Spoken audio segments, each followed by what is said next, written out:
guys, it's Annie Margarita Yang back with another video for you today. Today is Wednesday, March 27, 2024.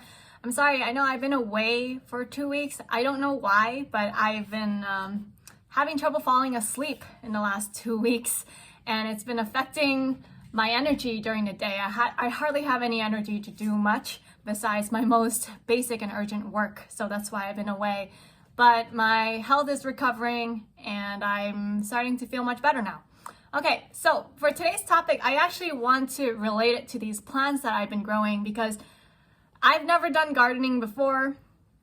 And there's also not enough sunlight on my balcony to grow plants. I tried to grow basil on my balcony last year and it didn't grow very well because I don't get enough sunlight. And so I discovered this product. It's from Arrow Garden, and this is the Bounty model. I paid about $100 for this model in order to grow 6 herbs in this machine here. And this is day 39. Amazing. Actually, it was a lot more bushier, but I just pruned it a few days ago, so it's actually like 2 inches shorter than what it was. But I'm so surprised by how fast these plants grow. They're not sponsoring me. I'm not pushing you to buy an Arrow Garden. I just wanted to make this video because it's my first time really like growing something, and I'm just so delighted and fascinated by gardening. I've always wanted to grow my own plants, you know, herbs and food. Since I was 16 years old, I've always wanted to do it, but because I was born and raised in New York City, I never got an opportunity to. New York City is like a concrete jungle. And so for me to discover this product, I bought it and I thought maybe I can give it a try. Maybe I can grow something. I'm like just so amazed. And there were some things that I saw while watching these plants grow that just made me so like inspired in terms of how it relates to your career growth.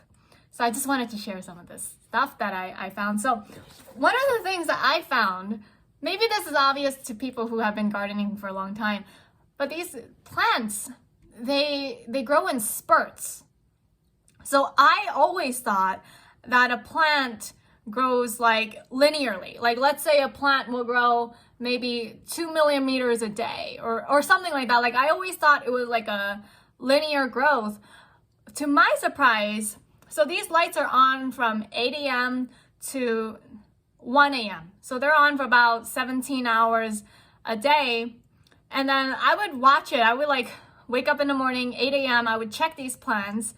And then I would check it again before going to sleep midnight. And I would be like, oh, there's like no growth all day. And I would be so disappointed. So disappointed. I'm just like, oh, all day it didn't grow anything. And I was getting impatient and frustrated. And then the next morning I would wake up and it would grow like, I don't know, half an inch by the time I woke up. And then I was like, what? Like it didn't grow all day, but then at night it grew like half an inch. That's crazy. And so I realized that plants actually grow in spurts. I didn't know that. And I find that so fascinating because a lot of times in our own lives, especially in our careers, like we just push and push and push. And then we wonder like, why are we not getting ahead? I'm pushing so much. Why am I not seeing results? And what I come to realize is like relating this to even just how plants grow is in our own careers, we grow in spurts. So we'll put in the work, the daily work, but it might be that you might not see that growth spurt until 1 year from now. So it's really like, you don't expect to have like linear growth in your career. I feel like just like these plants, your career probably grows like this a little bit, and then it goes like this, and then another bit of this, and then another milestone. So it's just like you know, and then So that's one lesson that I learned that I can relate it to gardening. Another one is you see this dill. This is dill. It's the tallest one. It's actually like hitting the top of this light at the moment. So it's the tallest one. And when it was just a seedling and it was like about this tall, right? The stem was like really flexible, but I was like looking at it. I'm like, well, it's flexible, but it had some stiffness to it, like some structure to it. And then the next day I came back and I looked at it and it was wilted. And I was like, oh my gosh, why is my dill plant wilted? Did something happen to it? Is it like in the process of dying? And I was just like so concerned and worried. I was like, did something go wrong? Do I need to do something? And then I just kept watching it. I didn't do anything. I just kept watching it. And then 2 days later, it was just stiff again. In fact, not only stiff, it grew taller. It grew its first leaf, and it started growing into 2, into 3 stems, and then I realized, actually, I didn't know that dill actually grows from the center stem here in the middle. If you could I don't know if you can see past this time here. It actually grows from the center here. So it actually needs like a really, I feel like, strong foundation here at the bottom to support all of this weight that's going up. You see how stiff these stems are? Like it needs a really strong foundation for it to grow this way so tall. And when I saw it was wilted that day, and now looking back, I'm thinking about it. I'm like, oh, actually, I feel like maybe what happened is just like in life, we take 2 steps back just to take 3 steps forward. So a lot of times when we feel like things aren't going our way, and then our plans get messed up or things like that, it's what is really going on is you're taking 2 steps back so then you can move 3 steps forward. And probably that's exactly what happened in the last 2 weeks. I've been feeling just so, I don't know, mentally drained. I had just finished 120 podcast interviews, right? Like I've just done like a 4-month marathon of interviews. And 2 weeks ago, I think I just did like pretty much the last of the interviews for this month. So like, I was like so relieved. I was like, oh, so for the rest of March, I don't have interviews. And then in April, I have 6 more. And then after those 6, that's it. I don't have any more, right? So that for the last 2 weeks, this like 2-week pause on no interviews, I feel like I kind of like just crashed. I realized just how maybe burned out and overwhelmed I was from doing 120 interviews. And then because of the last 2 weeks with no interviews needed, I just crashed. I was just like in bed for much of the day in the last 2 weeks. And then now I'm back, and then I'm just like ready to do the next thing. So it's almost like that 2 steps back just so I can rest and recuperate. And become strong again. And then now I can take the 3 steps forward, 4 steps forward. So that's some lessons you can learn from gardening. I actually have some analogies in the 5-day job search related to plants. I wrote this before I started doing the gardening, so I didn't actually know what it was like. My friend Robert told me this quote. He told me his family comes from a long line of Freemasons. And this was a quote they taught in the Freemasons. They taught his grandfather, and then his grandfather taught his dad, and then his dad taught him this quote.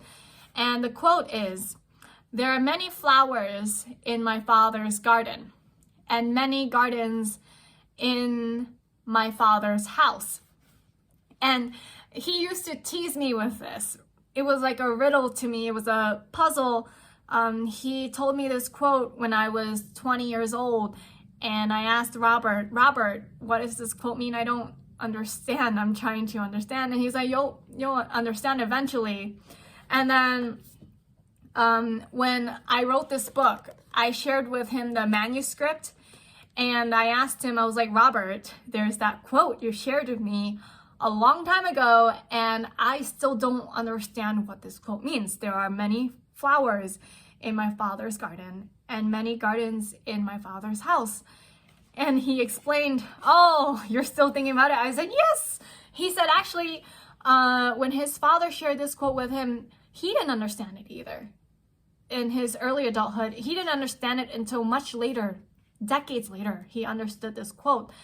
And what it really is he said, Annie, you're a flower in God's kingdom. Like, you are a flower.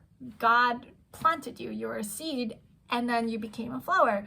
Everyone in our society, in our world, is a flower in God's kingdom, including you. You are a flower in God's kingdom. And look at you. You just wrote this book, The 5-Day Job Search, and you have planted the seed, right? You've planted a seed, the 5-Day Job Search, and this will also, like everything else you do in your life, also blossom into a flower. It will help other people. You're basically creating more flowers in God's kingdom. There are so many flowers and gardens in God's kingdom. So you are a flower, and you also have the power to plant more flowers, basically. That's how he explained the quote to me. This is on page 219. It's the opening quote of chapter 49, Designing and Creating Your Dream Life. And then in the next page, I make another analogy about growing plants. This is on page 220. I'm going to read to you this excerpt. I say, you can apply the same system to create a life where you can land a job offer in 5 days. It all begins with your belief that it is possible. For many years, I had to work on the mindset as the foundation before anything tangible came into existence. It was frustrating because the environment and the surrounding circumstances did not match the results I wanted and the vision that I had in my head. I kept planting tons of seeds and watering all of them until one day some of them grew into seedlings, right? Then some of them, those seedlings became full trees that bore fruit, and it required a lot of patience. Some of the things that I have planted as seeds in my life didn't take until maybe 10 years to even manifest just a little bit. Some things manifest quickly. You know, I wanted to get married. That was one of the dreams that I had. That manifested very quickly. Sorry, my iPhone ran out of storage. So as I was saying, some things in our life, they manifest very quickly. Like, for example, I had decided I want to get married, and then 5 weeks after I had the initial thought, I would like to get married, I want to find a man to get married to, I had met my husband, right? So that manifested very quickly. And then around the same time, in that time of my life, I had this other thought. I would like to become a public speaker one day. I would like to give speeches across the country in colleges and universities, giving financial advice and career advice to young students. Because I am still, just a little butthurt by my guidance counselor, who always told me that I will always be a failure in life and that I'm going to be a nobody. I still think about her. And for her to tell me for 4 years, not 4 years, I knew her for 2 years. She came along in my junior year. For her to tell me for 2 years that I will always be a failure, I had vowed since I met her and she started telling me that I would be a failure, I will one day touch more lives than her. Like, that was a seed I planted in reaction and in response to how she treated me. I said, this isn't right that an adult tries to put me down so much. And I want to one day be the opposite of her. I want to be encouraging and inspiring, motivating. I don't want to be like her, putting people down and telling people that their dreams are impossible. I want to be the person that pushes you to go pursue your dream and to do the things that everyone tells you is impossible. I want to do the exact opposite of what she did to me. And so that was the seed that I had planted in my life. And I didn't start learning public speaking until I was 20 years old. And then after I gave my first icebreaker speech, I decided, you know what, I like this so much. I want to keep doing it. And one day I want to get paid to do it. And then after I start getting paid to do it, I'm going to speak at every college and university in the United States. And this is the next thing in my life. This is the next stage. I am just about to start reaching out to every single college and university in Massachusetts. And then, and by the way, Harvard is only 15 minutes away from where I live. So, after I'm done reaching out to all 15 and, not 15, why did I say 15? 15 minutes away. Once I'm done reaching out to all the ones in Massachusetts and booking those speaking engagements, then I'm going to start branching out to the other states nearby. So New Hampshire, Vermont, Maine. Then I'm going to head down to Rhode Island, Connecticut, and New York. And I'm going to start heading down the East Coast from there. I'm just trying to stay as close to my home base right now as possible, because I'm also not ready to uproot my life. I don't like being on the road. I really enjoy routine, and I really want to stay here and have my weekly piano lessons. So the closer I stay to home for the longest time, the better, right? But Harvard is right here. I mean, it's like only 15 minutes away. And if I can get a talk at Harvard, then that will really, I think, be something to put on my CV to say that I spoke at Harvard University. And then from there, because that's impressive, then I can go to pretty much any university that I'm looking to speak at.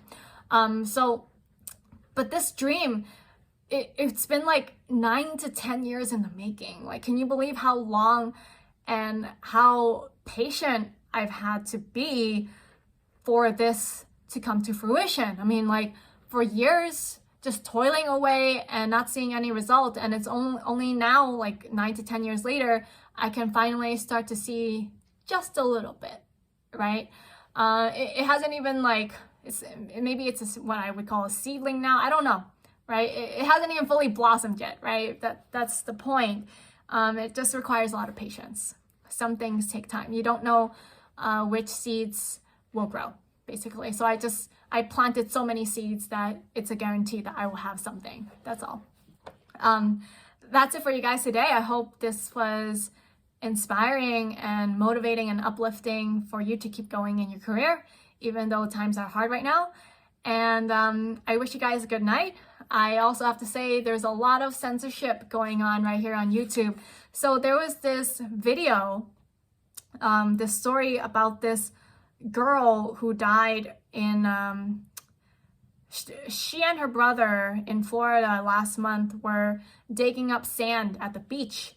And they dug up more than 2 feet of sand at the beach.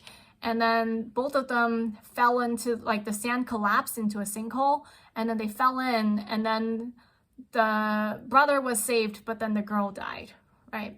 Because they were stuck in there for 20 minutes under the sand, and people were desperately trying to help. I wanted to like research more, like, why does this happen? Like, why does it collapse? And then, so this is not even like a controversial topic. And so I just searched into YouTube, like, why digging up sand in the beach is dangerous. And all the results that come up in the search result is all mainstream media. Like, how come like 80% of the search result is a mainstream media video about the same girl who died, or about this like other person? I think he was 17 years old. A 17-year-old last year from New Jersey died from the same kind of thing. And then I'm just like, why is there no variety? Why is there this lack of variety of content and lack of content from small creators that are not mainstream media on this non-controversial issue, right? That's my question. So really, I want you guys to stay in touch with me. I hate the censorship. I hate the inability to find videos that I'm interested in anymore on YouTube. Stay in touch with me.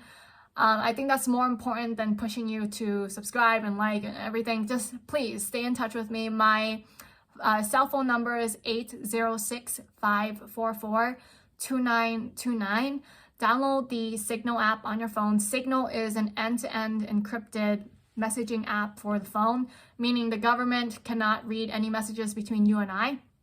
So download this app and then just text my cell phone number 806-544-2929 so that we could stay in touch in case I ever get deplatformed here.